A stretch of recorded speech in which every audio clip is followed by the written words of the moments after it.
Atëherë, urni i kostalimit për gjëtin e peshkut është shumë i rëndësishëm për liçenin e Shkodrës, duke pas se gjatë kësaj kohe shëmohet speciet e familjes krapit, dhe duke ditë që këtu në liçen e Shkodrës nuk ka akvakulturë për hedhje rasatit, pra për me majtë sa më në ekuilibër specien e krapit, duhet të jetë një muaj shumë i rëndësishëm për te.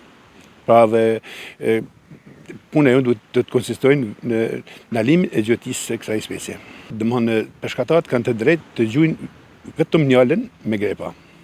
Pra, asë dhe një lloj i rrjetet nuk do të përdoret në liçenin e Shkodrës, asë dhe një lloj gjë tjetër, as transporti, as pa janë të gjitha të ndaluara për këtë muaj, nga data 1 prill deri në datën 30 prill. Nga data 1 maj deri në datën 30 qershor është ndaluar vetëm fasha e bregut të liçenit, pra 200 metra nga bregu, në të dy anët e liçenit, që ata rasati që ka përfitu të rritet në mënyrë më të qetë.